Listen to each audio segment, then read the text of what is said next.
ஒரு நாள் வந்து அந்நியன் மாதிரி நிக்கிறாரு, அடுத்த நாள் வந்து அம்பி மாதிரி வீடியோ போடுறாரு, அடுத்த நாள் ரெமோ மாதிரி அப்படியே சத்தமே போடாம போயிடுறாரு. ஏன்னு யோசிச்சிருக்கீங்களா? என்னது, யார பேசுறேனே புரியலையா? போச்சு போங்க.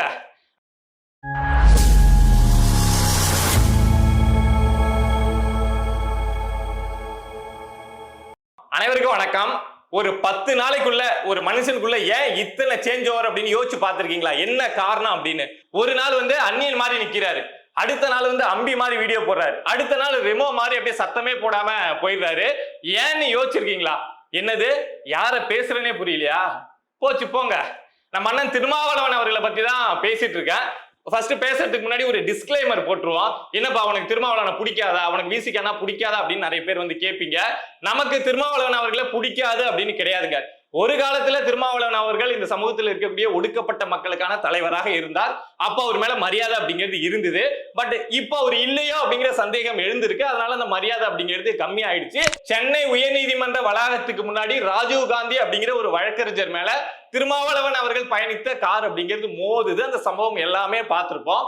அன்னைக்கு அந்த பாதிக்கப்பட்ட தரப்புல இருந்து என்ன குற்றச்சாட்டு சொன்னாங்க அப்படின்னா, திருமாவளவன் அவர்கள் சொல்லிதான் விசிகா நபர்கள் அடிச்சாங்க. திருமாவளவன் கையை காட்டி விடாம இறங்கி வந்து ரோட்ல வந்து, அதுவும் ஹைகோர்ட் முன்னாடி அவ்வளவு மீடியாக்கள் இருக்கக்கூடிய இடத்துல வந்து அடிச்சிருக்க மாட்டாங்க. திருமாவளவன் தான் யாரா நம்ம வண்டி குறுக்கையே வரான் அர்றா அப்படின்னு சொல்லிட்டு அந்நியன் மாதிரி ரியாக்ட் பண்ணாரு, அதனாலதான் வந்து அடிச்சார் அப்படிங்கிற செய்தி வெளியாச்சு. பட் அடுத்த நாளே திருமாவளவன் என்ன பண்ணாங்க அப்படின்னா, அம்பியா மாறிட்டு வெளியில வந்து அப்படியே அமைதியா, அவன் என்ன பண்ணான்னு தெரியுமா, வேணும்னே எங்க ரோட்டை மறைச்சான், வேணும்னே எங்களுக்கு வழி விடாம ரொம்ப தூரமா வந்துகிட்டே இருந்தான், இவங்க கார் எடுத்து 100 மீட்டர் தான் இருக்கும், பட் ரொம்ப தூரமா வழி விடாமலே வந்துட்டு இருந்தான், அதனாலதான் நாங்க இப்படி செஞ்சோம், நாங்க சரியா அடிக்க கூட இல்லை அப்படின்லாம் அம்பி மாதிரி பேசினாரு. அடுத்து அது முடிஞ்சு ஒரு 4-5 நாளுக்குள்ள ஒரு மேடையில பேசுறாரு, எங்களை முறைச்சு பார்த்தாவே அடிப்போம் தெரியுமா, அன்னைக்கு அவனை 4 தட்டு தான் தட்டி விட்டோம், சரியா அடிக்கல அப்படின்னு சொல்லிட்டு திரும்ப அந்நியனா மாறி பேசினாரு. சரிப்பா, இப்ப அந்நியன் கேரக்டர்ல இருக்காரு அப்படின்னு பார்த்தா அடுத்த நாள் என்ன பேசுறாரு அப்படின்னா, திரும்ப ஒரு வீடியோல வந்து அமைதியா உட்காந்துக்கிட்டு, இத மாதிரி நான் ஒரு கூட்டத்துக்கு போனேன், விசிகா நம்ம தோழர்களே வந்து ஒழுங்கா நடந்துக்கல, நான் உங்க மேல வந்து ஒழுங்கு நடவடிக்கை எடுக்க போறேன், இத மாதிரிலாம் நடந்துக்காதீங்க, உங்க மேல ஒழுங்கு நடவடிக்கை எடுக்கிறது எனக்கு கஷ்டமா தான் இருக்கு, ஆனா நான் எடுக்கணும், ஏன்னா நான் சொல்றதை நீங்களே கேட்க மாட்டேங்கிறீங்க அப்படின்னு சொல்லிட்டு அம்பி மாதிரி பேசினாரு. இது எல்லாத்தையுமே நீங்க பார்த்திருப்பீங்க. உடனே யாராவது குதர்க்கமா கேட்கலாம், எங்கப்பா ரெமோ கேரக்டர் காணுமே அப்படின்னு. அது எங்கேயாவது இருக்கும், அதெல்லாம் மீடியாவில் வெளியில கவர் ஆகாது, அதை போய் நீங்க கண்டுபிடிச்சு சொல்லுங்க. பட் இந்த சேஞ்ச் ஓவர் இந்த 10 நாளைக்குள்ள ஒரு அரசியல் தலைவர், மூத்த அரசியல் தலைவருக்குள்ள ஏன் இந்த மாற்றங்கள் அப்படிங்கறத யோசிச்சு பாத்தீங்க அப்படின்னா, ஒரு விஷயம் உங்களுக்கு புரிய வருங்க.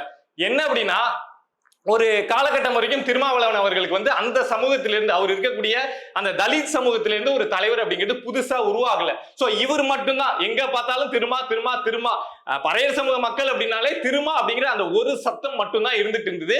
இவரும் அதை கேட்டு கேட்டு எந்த ஒரு பிரச்சனையும் இல்லப்பா, நாம தான் தலைவர், எல்லாருமே நமக்கு கீழே தான் அப்படிங்கிற மாதிரி இருந்தாரு. பட் ஒரு நேரத்துல இங்க ஏர்போர்ட் மூர்த்தி அப்படிங்கிற ஒரு தலைவர் வந்து திரும்ப வந்து இவ்வளவு தவறு பண்றாரு, பறையர் சமூக மக்களை ஏமாத்துறாரு, சோ நானும் ஒரு பறையன் தான், நான் என்னத்த சொல்றேன் பாருங்க அப்படின்னு சொல்லிட்டு திருமா மேல இருக்கக்கூடிய குற்றச்சாட்டை எடுத்து வைக்கிறாரு.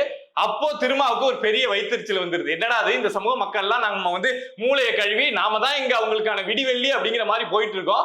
ஏர்போர்ட் மூர்த்தி அப்படிங்கிற ஒரு நபர் வந்து வேற சமூகத்திலேருந்து வந்து பேசியிருந்தா அதை வேற மாதிரி விசிகா திருப்பி இருப்பாங்க, அது பிரச்சனை கிடையாது. பட் இங்க ஏர்போர்ட் மூர்த்தியும் ஒரு பறையர் அப்படிங்கிறதுனால அவர் வந்து சொல்றப்போ அது திருமாவுக்கு வலிக்குது. ஐயோ, நம்ம உண்மைலாம் வெளியில தெரிஞ்சது அப்படின்னா ஏர்போர்ட் மூர்த்தி பக்கம் வந்து மக்கள் சாய்வதற்கான வாய்ப்பு அப்படிங்கிறது உண்டு, நம்ம உண்மையெல்லாம் இந்த ஏர்போர்ட் மூர்த்தி புட்டு புட்டு வைக்கிறாரு அப்படிங்கிற ஒரு எண்ணம் திருமாவளவனுக்கு வருது.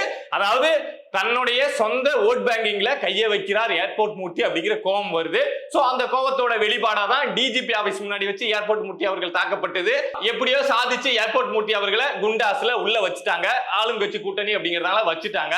வச்சுட்டு திரும்ப அவர்கள் வந்து கொஞ்சம் திருப்தி ஆகுறாரு, அப்பாடி ஏர்போர்ட் மூர்த்தி அப்படிங்கிற ஒரு தொல்லை இருந்தது, இனிமே அந்த தொல்லை தமிழ்நாட்டுல இல்ல அப்படிங்கிற மாதிரி கொஞ்சம் ரிலாக்ஸ் ஆகுறப்பதான் ஒரு விஷயம் அப்படிங்கிறது திருமாவுக்கு புரிய வருது. என்ன அப்படின்னா, திருமாவளவன் வந்து இங்க பேஸ்ல வந்து ஒரு ஓட் பேங்கிங் அப்படிங்கறத வச்சிருக்காருல்ல, அந்த ஓட் பேங்கிங்கை உடைக்கக்கூடிய நபரா விஜய் இருக்கார் அப்படிங்கிற விஷயம் திருமாவளவனுக்கு தெரிய வருது.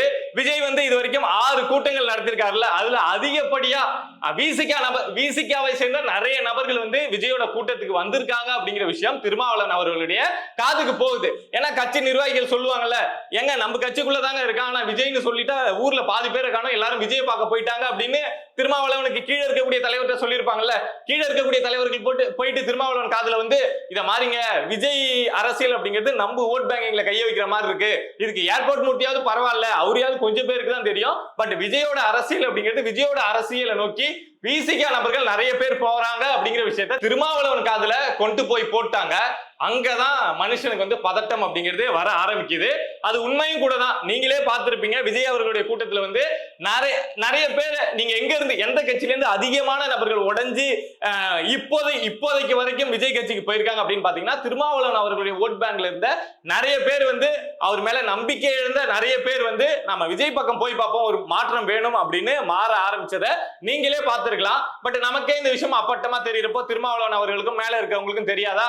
தெரிஞ்ச உடனே ஒரு பதட்டம் அப்படிங்கிறது வருது. ஐயோ, இந்த விஷயம் திமுகவுக்கு தெரிஞ்சிச்சுன்னு வச்சுங்களேன், அவங்க ஏற்கனவே நமக்கு 2 சீட்டு தராங்க, 2 சீட்டு கட்சின்னு பேர் வாங்கி கொடுத்துட்டாங்க, இந்த விஷயம்லாம் ஐயோ திருமாவுக்கு கீழே இருக்கக்கூடிய பேஸ்லாம் விஜய்க்கு போகுது அப்படின்னு தெரிஞ்சுட்டா நாளைக்கு 2 சீட்டு கூட தர மாட்டாங்க, 1 சீட்டா மாத்திருவாங்க, இல்ல அரை சீட்டு எங்கேயாவது கொடுக்கறதுக்கு வாய்ப்பு இருந்தா அரை சீட்டா கூட மாத்திருவாங்க அப்படிங்கிற பயம் திருமாவளவனுக்கு வந்திருக்கும். சோ அந்த அடிப்படையில திருமாவளவன் அவர்கள் பதட்டம் ஆயிட்டாங்க. என்ன பண்றது, திரும்ப இந்த மக்களை எப்படி நம்ம ஏமாத்தி நம்ம கட்டுப்பாட்டுக்குள்ளேயே வைக்கிறது, நம்ம சொல்றதை நம்ப வைக்கிறது அப்படின்னு என்ன பண்றது அப்படின்னு தெரியாம ஒரு நாள் அந்நியன் மாதிரி பேசினா நம்ம மக்கள் வந்து நம்மளை நம்பிடுவாங்க அப்படின்னு பேசுறாரு. அடுத்த நாள் வந்து இல்ல அந்நியன் மாதிரி பேசுறது தப்பா இருக்கு போல, இன்னைக்கு வந்து அம்பி மாதிரி பேசும் அப்படின்னு அம்பி மாதிரி பேசுறாரு. அம்பி மாதிரி பேசினாலும் நம்ப மாட்டேங்கிறாங்க அப்படின்னு சொல்லிட்டு திரும்ப அந்நியனா மாதிரி பேசுறாரு. இதுக்கு காரணம் அவருக்குள்ள இருக்கக்கூடிய அந்த பதட்டம், தன்னுடைய கோர் ஓட் பேங்கிங் இங்க உடையுது அப்படிங்கிற பதட்டம் தான். அந்த ஓட் பேங்கிங் உடையறதுக்கு காரணமோ திருமாவளவன் அவர்கள் தான், வேற யாரும் கிடையாது. ஒரு சமூக மக்கள், ஒரு பெருவாரியான சமூக மக்கள் உங்களை நம்பி ஒரு தலைவரா ஏத்து நமக்கு இவர் நல்லது செய்வார்ப்பா அப்படின்னு சொல்லி எத்தனை ஆண்டு காலம், 20 வருஷம் 30 வருஷமா உங்களை நம்பி நம்பி நம்பி இருந்துகிட்டே இருக்காங்க. ஆனா நீங்க ஒரு கட்சி கூட 10 வருஷமா 2017 உள்ள போய் ஒட்டினீங்க, ஃபெவியால் மாதிரிலாம் கூட ஒட்டல, பபுல்காம் மாதிரி ஒட்டினீங்க, இன்னும் வெளியிலேயே வரமாட்டேங்கிறீங்க, இந்த மக்களை பத்தி யோசிக்கவும் மாட்டேங்கிறீங்க. மக்களே நீங்களே புரிஞ்சுக்கோங்க திருமாவளவன் அவர்களுடைய இந்த பதட்டத்துக்கு என்ன காரணம் அப்படிங்கிறத. ஒருவேளை திருமாவளவன் அவர்கள் இந்த மக்களுக்கு நான் உண்மையாதான்ப்பா இருந்தேன் அப்படிங்கிற நம்பிக்கை இருந்தது அப்படின்னா அவருக்கு இந்நேரம் அந்த பதட்டம் அப்படிங்கிறது வந்திருக்காது. எத்தனை தலைவர்கள் வந்தாலும் சரி, விஜய், அஜித், சூர்யா, விக்ரம்னு யாரு வந்தாலும் சரி, நான் என் மக்களுக்கான தலைவரா இருந்திருக்கேன், என் மக்கள் என்னதான் நம்புவாங்க அப்படின்னு உறுதியா இருந்திருப்பாரு. இப்ப பதட்டப்படுறாருல, இந்த கரூர் இஷ்யூல எப்படி திமுக பதட்டப்படுதோ அதே மாதிரி திருமாவளவனுடைய பதட்டம் தான் ஒரு நாள் அந்நியன் ஒரு நாள் அன்பி இந்த வேஷங்கள்லாம் போடப்படுறது. சோ என்ன அரசியல் நடந்துட்டு இருக்கு, நாம நமக்கான தலைவரை எப்படி தேர்ந்தெடுக்கணும் அப்படிங்கிற விஷயத்த கொஞ்சம் யோசிச்சு பார்த்து முடிவெடுங்க. இத மாதிரி நம்மளை சுத்தி நடக்கக்கூடிய விஷயங்கள், அது அரசியல் சார்ந்த விஷயங்களாக இருக்கலாம், இல்ல சமூகம் சார்ந்த விஷயங்களாக இருக்கலாம், எதுவா இருந்தாலும் நீங்க தெரிஞ்சுக்கணும் அப்படின்னு நினைச்சீங்கன்னா மறக்காம பிரபா டாக்ஸ் சேனலை சப்ஸ்கிரைப் பண்ணி சப்போர்ட் பண்ணுங்க. நன்றி.